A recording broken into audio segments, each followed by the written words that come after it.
नमस्कार class 12th UP board के सभी बच्चों को जय हिंद। तो बच्चों आज हम आप लोगों के लिए अर्धवार्षिक परीक्षा 2026 और 27 के लिए एक इम्पॉर्टेंट और न्यू क्वेश्चन पेपर रसायन विज्ञान का लाए हैं, जो कि बच्चों आपके अर्धवार्षिक परीक्षा के लिए काफ़ी ज़्यादा इम्पॉर्टेंट क्वेश्चन पेपर है।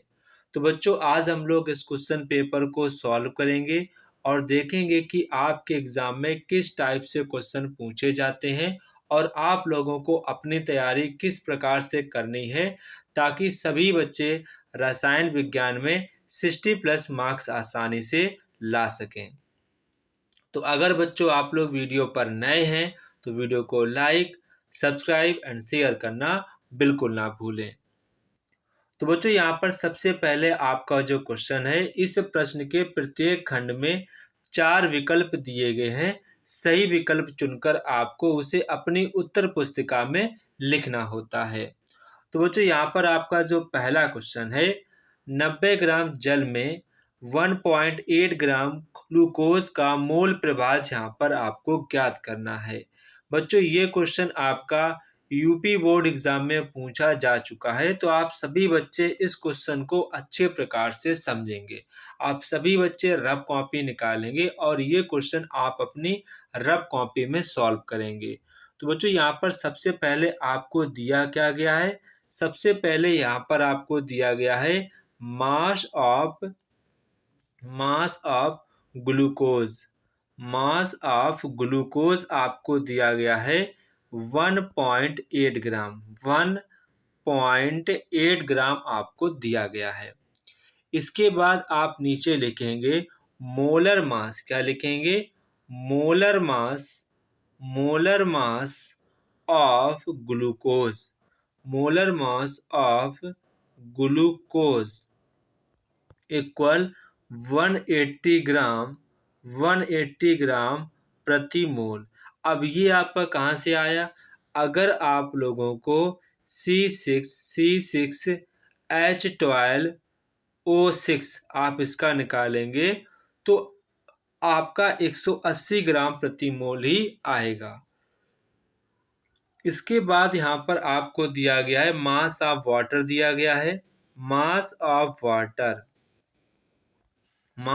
वाटर आपको दिया गया है 90 ग्राम। कितना दिया गया है? 90 ग्राम आपको दिया गया है।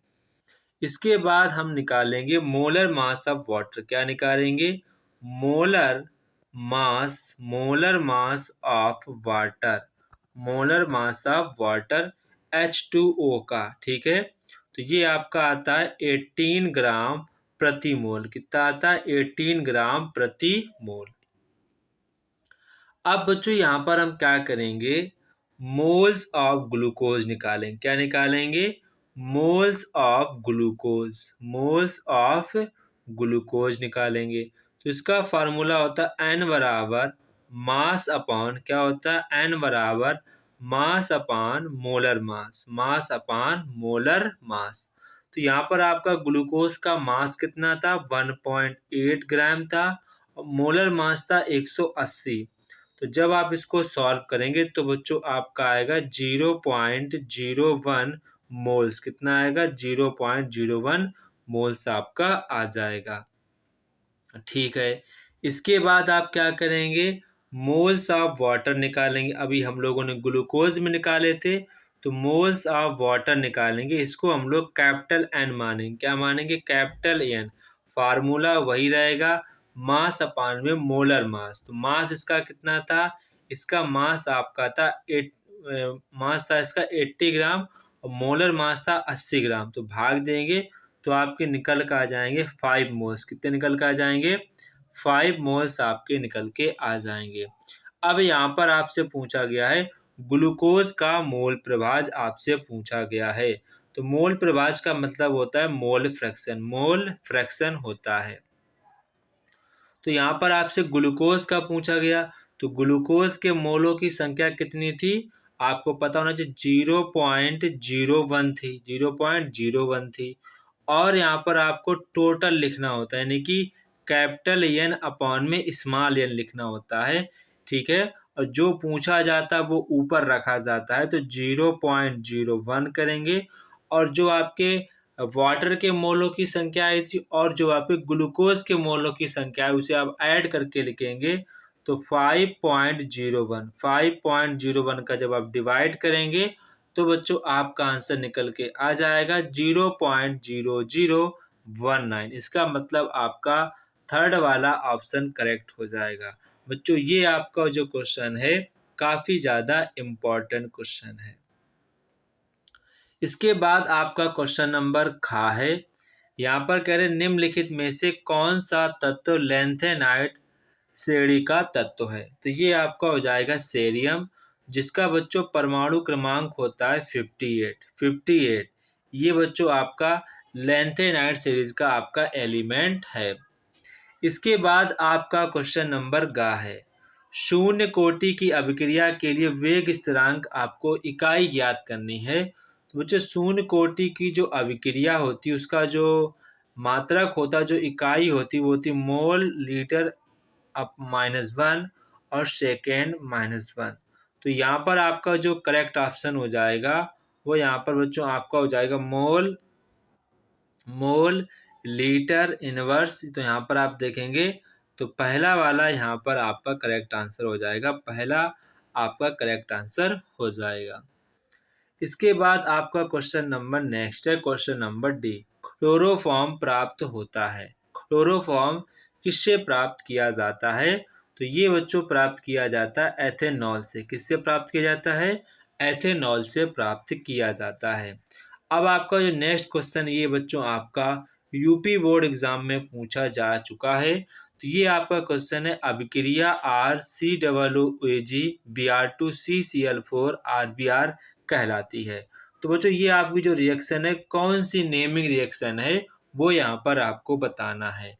तो ये बच्चों जो आपकी अभिक्रिया है ये बच्चों आपकी हुन्स-डीकर अभिक्रिया है। हुन्स-डीकर अभिक्रिया है। देखो बच्चों मैं आपको पहले से ही बता देना चाहता हूँ, अगर आप लोग बोर्ड में केमिस्ट्री में अच्छे मार्क्स लाना चाहते हैं तो आप जितने भी आपके सिलेबस में नेमिंग रिएक्शंस हैं उन रिएक्शंस को आप अच्छे प्रकार से तैयार कर लो, क्योंकि नेमिंग रिएक्शन इस समय बहुत ज़्यादा पूछी जा रही हैं, तो उनसे पूरे चांस बचते हैं कि आपसे पूछा ही जाएगा। तो इसको आप अच्छे प्रकार से तैयार कर लेंगे। इसके बाद आपका नेक्स्ट है क्लोरोफॉर्म ऑक्सीकरण पर देता है। जब आपका क्लोरोफॉर्म ऑक्सीकरण होता है तो वो क्या देता है वो यहाँ पर आपसे पूछ रहे हैं। तो बच्चों वो आपका रिलीज करता है फास्जीन गैस रिलीज कर देता है। तो यहाँ पर आपका पहला वाला ऑप्शन करेक्ट हो जाएगा। इसके बाद बच्चों यहाँ पर आपका प्रश्न नंबर 2 आता है, सभी खंड आपको हल करना है। तो बच्चों यहाँ पर आपका जो पहला क्वेश्चन है परासरण और विसरण में अंतर बताइए। तो बच्चों ये आपका जो परासरण है और विसरण है ये बच्चों आपके बोर्ड एग्जाम में पूछे गए हैं, तो इनको भी आपको अच्छे प्रकार से तैयार करने हैं। ठीक है बच्चों, आपको जब भी आपसे अंतर पूछा जाए तो अंतर हमेशा आपको ऐसे ही अंतर लिखना है। इधर साइड लिखेंगे परासरण और इधर साइड लिखेंगे विसरण। तो जो कॉपी चेक करता है उसको चेक करने में आसानी रहती है और उसको ये पता चल जाता है कि यहाँ पर आपसे अंतर पूछा गया था। इसके बाद आपका क्वेश्चन नंबर नेक्स्ट है, वायल बांट हाफ नियम लिखो। बच्चों ये भी आपका क्वेश्चन यूपी बोर्ड एग्जाम में पूछा जा चुका क्वेश्चन है। तो यहाँ पर आपको वायल बांट हाफ का नियम ही लिखना है, आपका 2 नंबर का क्वेश्चन है। इसके बाद आपका मोस्ट इम्पॉर्टेंट क्वेश्चन है, वेरी वेरी इंपॉर्टेंट क्वेश्चन है, इसको आपको ध्यान रखना है। विशिष्ट चालकता का परिभाषित करें। जो आपकी विशिष्ट चालकता होती है उसको आपको परिभाषित करना है तथा यहाँ पर आपको उसका मात्रक भी लिखना है कि उसका मात्रक क्या होता है। इसके बाद आपका घ नंबर, ये भी बच्चों आपका मोस्ट इम्पॉर्टेंट क्वेश्चन है। यहाँ पर आपसे कह रहे हैं कि वांट हाफ गुणांक किसे कहते हैं, इसे कैसे ज्ञात करते हैं वो आपको यहाँ पर बताना है। आपका 2 नंबर का क्वेश्चन है। तो जितने नंबर का क्वेश्चन हो आपको उतने ही नंबर के अकॉर्डिंग कम से कम शब्दों में आंसर देने की कोशिश करना है।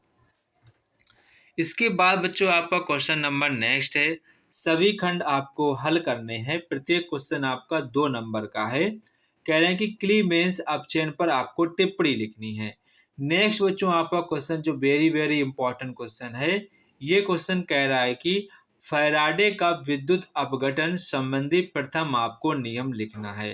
ये बच्चों क्वेश्चन आपका यूपी बोर्ड में लगभग 5 बार पूछा जा चुका है, तो इसको आपको अच्छे तरीके से तैयार करना है।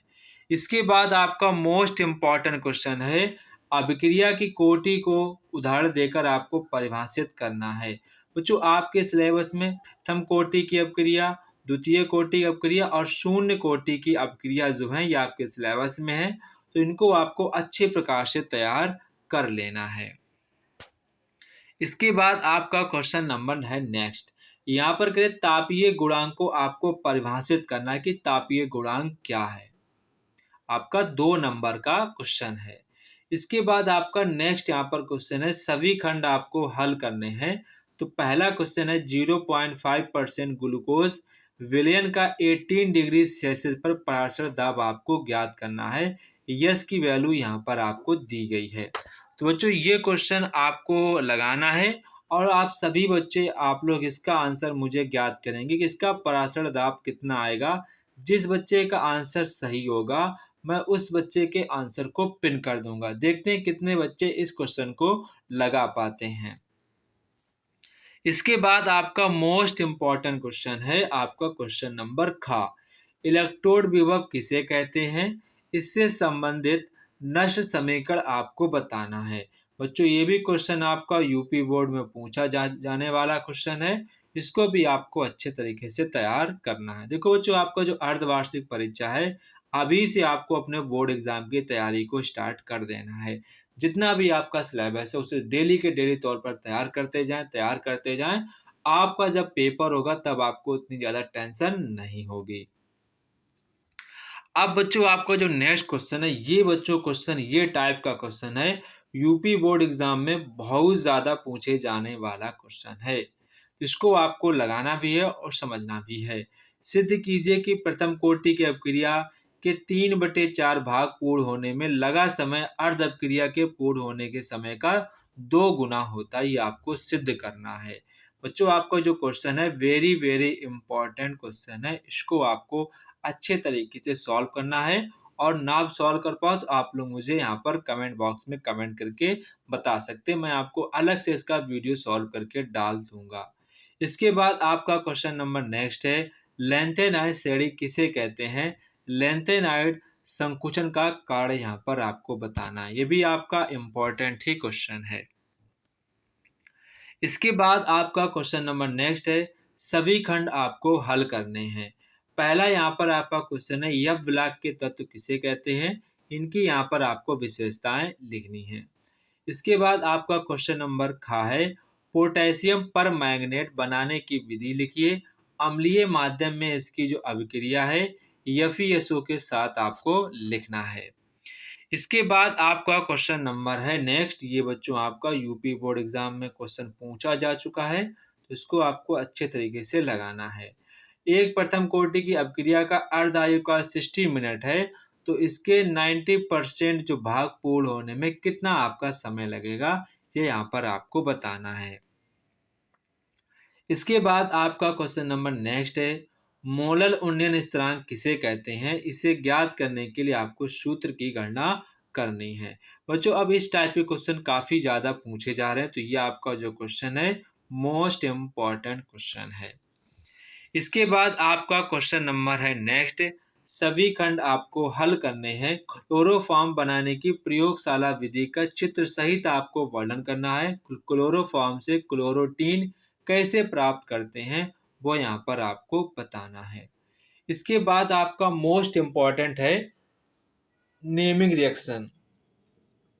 तो यहाँ पर कह रहे हैं कि निम्नलिखित अभिक्रियाओं पर टिप्पणी कीजिए। सिम्ट अभिक्रिया क्या होती है, हाफमैन ब्रोमाइड अभिक्रिया क्या है और वुड्स अभिक्रिया क्या है, ये आपको यहाँ पर टिप्पणी करके बताना है। बच्चों आपको नेमिंग रिएक्शन अच्छे तरीके से तैयार करना है। अब बच्चों आपके पेपर में नेमिंग रिएक्शन काफ़ी ज़्यादा पूछी जा रही है, तो आपको उस पर अच्छे तरीके से टारगेट करना है। इसके बाद आपका क्वेश्चन नंबर है नेक्स्ट, आपको दोनों खंड हल करने हैं। विद्युत रासायनिक श्रेणी किसे कहते हैं, इसके आपको प्रमुख 2 लक्षण व 2 अनुप्रयोग लिखने हैं। तो इसको आपको अच्छे प्रकार से तैयार करके जाना है। अथवा मैं कह रहे हैं कि संक्षारण किसे कहते हैं, लोहे पर जंग लेने की क्रियाविधि व उपाय आपको बताना है। बच्चों आपको ये दोनों के दोनों क्वेश्चन अभी आपको तैयार करने काफ़ी ज़्यादा इम्पोर्टेंट है और आपके एग्ज़ाम में 101% पूछे जाएँगे। इसके बाद आपका क्वेश्चन लास्ट है, यहाँ पर कह रहे हैं कि प्रयोगशाला में एथिलेमीन कैसे बनाते हैं? 1 डिग्री, 2 डिग्री, 3 डिग्री अमीनों के एक-एक आपको एग्ज़ाम्पल यहाँ पर बताने हैं। बच्चों ये आपका जो क्वेश्चन है 1 डिग्री, 2 डिग्री, 3 डिग्री, ये बच्चों क्वेश्चन जो है आपके यहाँ पर जो आपकी नीट की परीक्षा होती है उसमें आपका इस टाइप का क्वेश्चन पूछा गया था। तो इसको आपको अच्छे तरीके से तैयार करना अपने एग्ज़ाम के साथ-साथ जो भी बच्चे नीट या जेईई मेंस की तैयारी करते हैं तो वो इन क्वेश्चंस को अच्छे तरीके से टैकल किया करें ताकि उनकी जो बेसिक है वो मजबूत हो सके और आप लोग इजीली तरीके से नीट या फिर जेईई एग्जाम्स को क्रैक कर पाएँ। जितने भी यहाँ पर आपके न्यूमेरिकल्स हैं, जो भी बच्चे नीट या जेईई मेंस की तैयारी कर रहे हैं तो वो बच्चे इन क्वेश्चंस जितने भी आपके न्यूमेरिकल हैं उनको आपको अच्छे तरीके से लगाना है। तो जय हिंद बच्चों, फिर मिलते हैं अपने नेक्स्ट वीडियो पर। तब तक कि आप सभी बच्चों को जय हिंद। जो भी बच्चों आपको दिक्कत है, जो भी आप न्यूमेरिकल ना सॉल्व कर पाएँ, तो आप लोग मुझे कमेंट बॉक्स में कमेंट करके बता सकते हैं।